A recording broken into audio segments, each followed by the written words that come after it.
All right, we're going to start looking at cellular respiration, which is the second half of metabolism. The first half was photosynthesis, where we looked at how the sunlight is converted to glucose within plant cells for producers. And now we're going to look at what happens to glucose once it enters into the cells for it to actually be used as an energy source. So this whole process of converting that glucose to available energy for the cell is called cellular respiration. The goal here is to make ATP. We're taking the foods that we have ingested and digested through our digestive system and making it into a chemical energy form. So it's a lot about energy conversions. We took light energy, we converted it to chemical energy in the form of glucose, and now we're going to take that chemical energy and convert it to a different form of chemical energy that our cells can actually use. So we're moving from food to ATP. And that process of actually breaking it down is called catabolism, which we should be familiar with when we looked at our digestive system in an earlier unit. So here it is. That's the big question you should be able to answer. What is the source of energy at the cellular level? What's that molecule we need to get inside so that we can make ATP? And it's glucose. It's all about getting that sugar into your body. And if you remember, glucose is important because if we don't have that glucose molecule, we cannot do any sort of metabolic needs. We cannot perform any of our chemical reactions. Our life doesn't work really well. One quick way to remember is think about a diabetic person. If they can't get that sugar into their body, they don't feel good, they don't work right, and they kind of even act goofy. So how do we get that sugar into our body? Well, let's go back to the frog. We had that whole frog lab where we compared that anatomy to our own and how we can ingest food substances and get them into our digestive system where they can be broken down chemically and physically into simple molecules that can be passed through the plasma membranes of the cells that make up those organs and then into the circulatory system where they can go to all the target cells that are needing sugar at that time. And how do we get sugar into our target cells? We use facilitated diffusion, okay? The stuff doesn't go away, guys. It's still pertinent to our understanding of what's happening here. Because things like glucose, sodium ions, they can diffuse, but they need that help to get across the plasma membrane. So it's still a form of passive transport, but we're providing a little bit of assistance. And again, just think about that diabetic. They have to take insulin to get their blood sugars right. Well, that insulin is facilitating the diffusion of glucose across the plasma membrane. And here's a cool image to look at. This is one cell in your small intestine, and they have the little extensions for it. Remember, it looks like a mop. They kind of mop up all the nutrients that are being pushed through your small intestine and help absorb those into the cell and then move it to different parts of the body that it needs to. And here's where glucose is being helped by insulin so that we can get it, the glucose through the plasma membrane and then into the circulatory system to be carried around to all the other different cells that actually need it. Another key thing to remember when we start thinking about cellular respiration and all these moving parts is what makes up a basic cell. And remember that all cells have a plasma membrane, cytoplasm, and a nuclear area. Not all cells have a true nucleus, but they have a nuclear area where I'm going to find DNA. And it's important to remember that because all cells need energy. They need to be able to create that energy from glucose, including little prokaryotic cells who don't have fancy parts. They don't have the membrane-bound organelles that our cells do. They still need to be able to break down the sugar and get that energy from it. And so I like to go back to the story of little Mito and his grandpa, the prokaryotic cell. Grandpa prokaryote was a very simple little organism, right? We got our plasma membrane, we got our DNA, we got some ribosomes, and we definitely have cytoplasm. And so even old grandpa, he had to break down his food. And so you might start thinking, well, if he didn't have little Mito, and he didn't have these organelles. How was he going to make that happen? And we just got to think, well, he had what he needed for himself at that time. And what he had was his cytoplasm. That's where the first part of cellular respiration takes place. You have this harsh environment 3.8 billion years ago. You have these tiny little prokaryotic bacteria just eking out a living, and you're like, wow, that's not a great place to live. And it isn't. There was no oxygen. It was, they weren't making energy, so it was a little bacteria eats bacteria world, and it was really kind of crazy and full of bad gases and harsh environment. But they made it work, and they did it simply. So to put it in context, you have to think of this like a bacteria cell not needing oxygen. It's gonna not have to breathe like we do to get our energy. So they're called anaerobic or anaerobes. So they live without oxygen. And some prokaryotes, some bacteria, are what we call complete anaerobes, which means if you expose them to oxygen, you'll actually kill them. Some of them are just can go back and forth. The environment doesn't bother them. But some of them just, they have to live in a world without oxygen or it actually kills them. And that's kind of a leftover from 3.8 billion years ago. And what they'll do is they'll get the sugar into their cytoplasm, and they're going to use this process called glycolysis. And it gives them 2 ATP, which is okay if you're a very small, single-celled organism and you're not very ambitious. It's going to meet your cellular needs. It's going to take care of you. But for us as a multicellular organism with larger cells, that's not the energy level we're looking for. But for a little prokaryote, it's okay. And I want to talk about glycolysis here in terms of grandpa prokaryote is because we have to think how did we get to where we're at in terms of our cells? And so this is where we started. We started off as an anaerobic, simple little prokaryote in a harsh environment that didn't need oxygen and that could live simply and make a little bit of energy and do some good. So what does glycolysis look like? Well, basically, I take a glucose molecule and I break it in half, and I get 2 things that I call 2 pyruvic acids. And that's it. It's not some fancy wheel, parts and hoops. If you think back to photosynthesis and all the moving parts there, this is it. It's as simple as you can get. Basically, I always imagine taking a candy bar and breaking it in half. So I go for my glucose molecule and I get 1 and 2 pyruvic acid. It's that simple. And when you do that, boom, you get that 2 ATP and you're done. That's as far as you can go.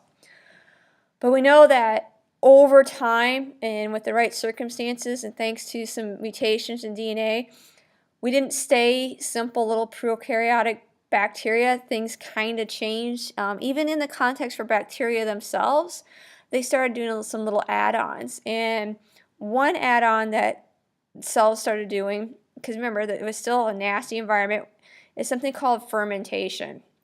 This is a way to extend that process of glycolysis and get a little bit more ATP, but we're doing it in that crazy harsh environment. So we're adding on to that bit so that maybe we can do a little bit more, have a little bit more of advantage over other prokaryotes, and that would allow us to be more successful. Because obviously, if I can get a little bit more energy, I'm going to be more successful as a cell. So I'm not using oxygen. This is still anaerobic. I'm taking this pathway after glycolysis, and I'm getting a little bit more energy. It's still not super efficient, but something's better than nothing. Now, one type of fermentation is called lactic acid fermentation. And this might sound familiar to you because I'm pretty sure, thanks to PE or sports, you've experienced lactic acid fermentation. This is that burn you feel during a workout, that sensation you get as you're exercising vigorously, that, oh, my muscles are starting to get sore, my muscles are starting to burn. Well, that's because your muscles are being deprived of oxygen. And your muscles, being the strong-spirited little cells they are, do not want to quit for you. You're telling them, work, work, work. And they're like, okay, we'll try. but they can't go the traditional pathway that they would like to take, which is full-on cellular respiration. And so what they do is after glycolysis, they detour and they go lactic acid fermentation. They will still make energy for themselves in an anaerobic situation because, like I said, you're not getting enough oxygen to your muscles to meet their demand. So they flip the switch. They go to lactic acid fermentation. And as a result, they make this waste product called lactic acid. So that burn you feel is really a burn. It's acid. There's acid buildup in your cells and tissues, and that's why your muscles get sore. Another organism that would use lactic acid that isn't like a multicellular system like our cells is just another form of bacteria. They take the lactase, they actually, as they go through their fermentation process, they make the lactic acids, and then we use it for all sorts of things, medicines, vitamins, your yogurts, cheeses. Just the industry world just takes advantage of these little guys, grows them for the purpose of getting that waste product so that they can use it in foods and medicines and whatever else they can possibly sell you. But that's one pathway I can go after glycolysis in an anaerobic, no oxygen situation. So in the muscle and types of cells that use it are your very own muscles and some bacteria. An alternative to lactic acid fermentation is alcoholic fermentation.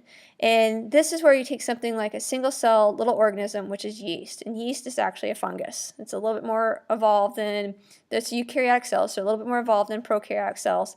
And they can go either way. They can live with oxygen, they can live without oxygen. So they can be anaerobic, or what we'll learn about more is aerobic, where they're living with oxygen.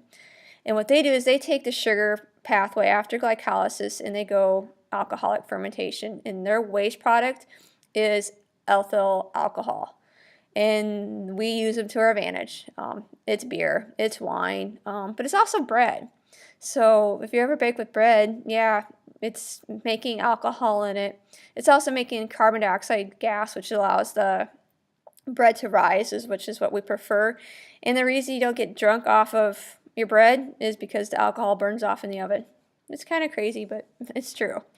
So to recap, long time ago on this very planet, 3.8 billion years ago, it was nasty.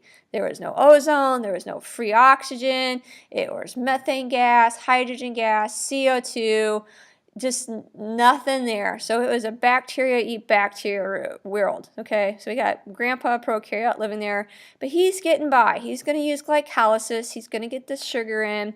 He's going to break it apart into 2-pyruvic acid, and he's going to get his ATP, and he's going to be happy. But over billions of years, bacteria grew up a little. They got a little bit fancier and could kind of extend that glycolytic pathway into fermentation. And one pathway for that they could take is lactic acid, where we go from pyruvic acid and we convert it to lactic acid, and we get a little bit more ATP. But bacteria aren't alone in that. We use that in our own muscle cells, which is why we feel that burn after a wonderful workout. And if we don't want to go the lactic acid way, we'll go from there to alcoholic fermentation, where we take the pyruvic acid from glycolysis and we convert it to ethyl alcohol. And a great example of manufacturers of that is yeast. So we're going to give thanks to little Mido and his ultimate sacrifice of becoming an organelle in our body, because that's going to let us breathe, all right? It's going to let us go full on cellular respiration. So we're going to kind of take the big route now, where we can get lots of energy for our efforts, and we're going to look at the different parts of aerobic respiration and how breathing oxygen lets us do that. And so one thing to pay in mind is it always starts with glycolysis, though, and it always starts with glycolysis because that's where we started with our grandpa prokaryote. So we'll go from glycolysis to breathing air to moving on to cellular respiration with the Krebs cycle and electron transport chain. So aerobic, which is different than anaerobic, is we are using air now to get our energy. We are breathing. Oxygen has to come in to make this thing work. So if you hear the word aerobic, you actually hear air in the word. You are breathing oxygen in. And this is going to take place in the mitochondria. So like I said, let's give thanks to little Mito because he's going to be the power source, the way that makes all of this possible. So a quick overview to make a comparison is your mitochondria is a lot like a car engine. Your car needs gas and it needs oxygen because it's a combustible engine. So you have your energy source, which is a gasoline. Hey, it's still all kind of carbohydrates. And then you're going to get out the waste product, carbon dioxide, and water. And if, yes, your cars give off water. If you've ever seen a car in the winter and it's dripping water off the tailpipe, that's why. For our cells, we're breathing, we're bringing in that oxygen, we're bringing in the glucose, and then it's going into the mitochondria, and guess what? The exact same stuff is coming out, carbon dioxide and water, which are the reactants that you need for photosynthesis. So let's look at the Krebs cycle. So we go through glycolysis. We are in the cytoplasm with glycolysis. We break our glucose molecule in half, and we get 2-pruvic acid, which is awesome. But we need to go here. We need to go to the mitochondria. And guess what? Pruvic acid, not going to go in the mitochondria. There's a dress code policy, and they're not ready to get there. They need to get groomed, which means we need to change them. And we're going to do that by the help of acetylcoenzyme A. Once we have acetylcoenzyme A and we groom the pruvic acid into acetylcoenzyme A, now we can go into the mitochondria. Now we can make it through the membrane because we have the right shape, we have the right look. And once we get into the membrane, we're going to party, right? Who isn't happy about that? We made it into the membrane, we got all dressed up, we're here to dance. And that's literally kind of what's going on because remember, this is a Krebs cycle. We're cycling now. We're moving in circles. And once you start moving in circles, well, if you think about any dance, you start breathing heavy, which means you're starting to give out carbon dioxide. And when you start breaking apart big molecules like glucose or pruvic acid that's been converted to acetylcoenzyme A, you start losing pieces of yourself like hydrogen ions. And then a little perk, because it is a party, hey, we're going to get some ATP out of it as well. And that's basically the Krebs cycle. We're just taking that acetylcoenzyme A and we're getting the waste product, carbon dioxide, we're getting the hydrogen atoms that we're going to need in the next step, and we're going to get a little bit of energy to boot in the form of a couple of ATP molecules. But this is where the real machine comes into play because those hydrogen ions, remember, they're rascals and they like to play and they like to kind of bounce around, so they're just getting ready to actually really party down, and that's where we're going to look at the electron transport chain. The electron transport chain is the last stage of aerobic respiration. Remember, anytime you see ETC, start thinking ATP because this is where we're going to make all of our massive amounts of energy. And the bottom diagram, it can look confusing. So I like to simplify it into, hey, it's an obstacle course, all right? We've all played this game before. So basically, hydrogen ions come in, and they start bouncing around to the end, and that oxygen you breathe, it's going to swoop in, and it's going to babysit those, not just babysit those hydrogen ions, it's going to bond with them and form water. So here's where the waste product of water comes in.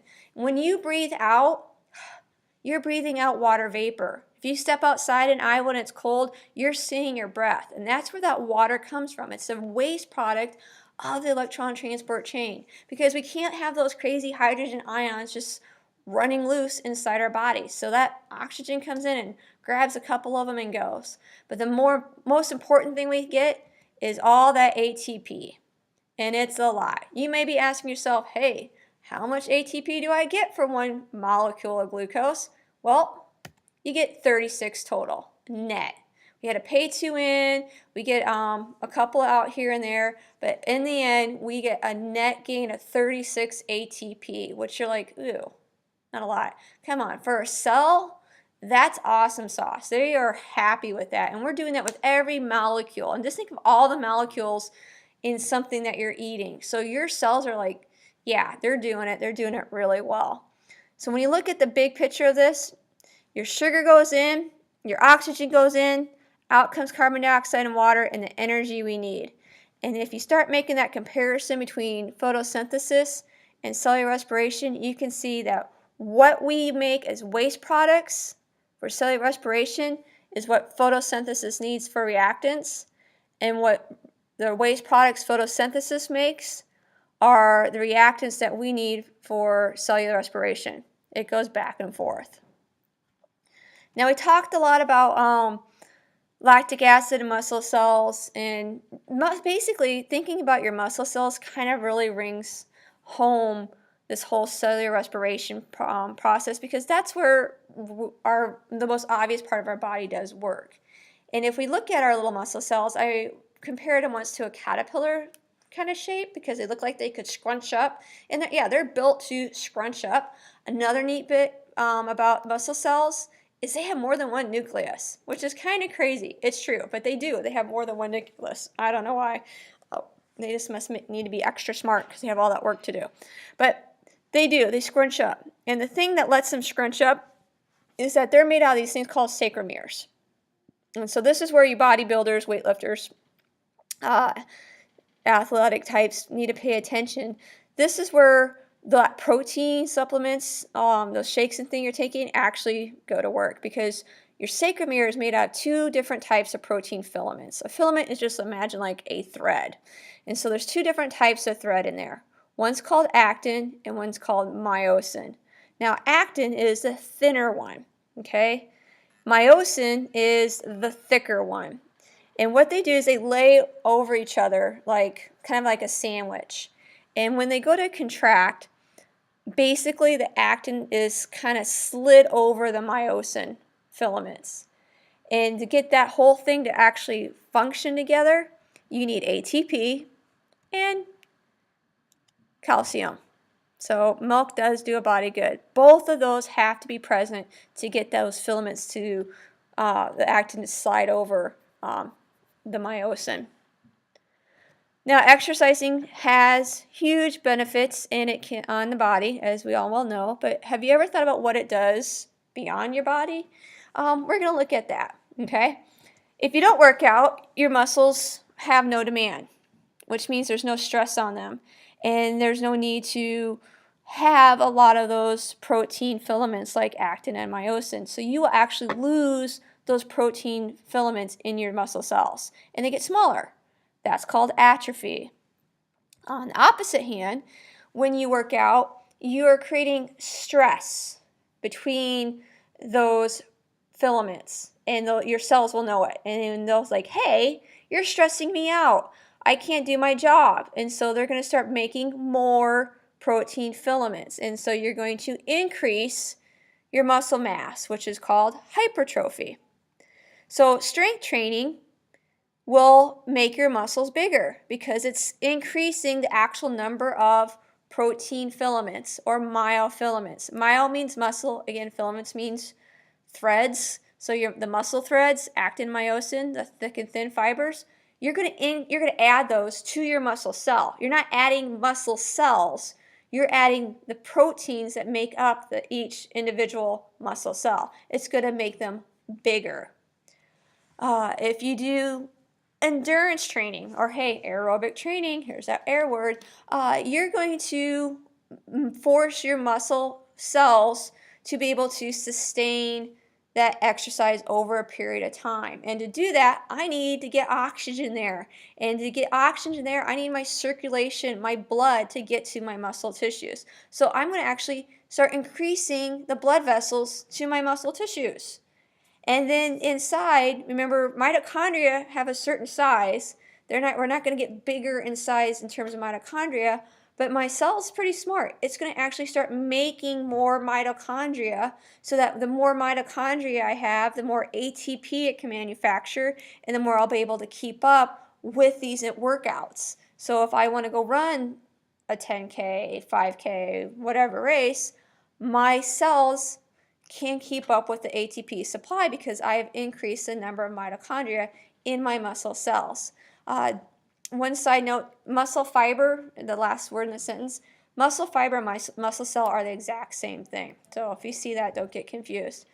But yeah, those are some changes that can occur at the cellular level from your body thanks to exercise.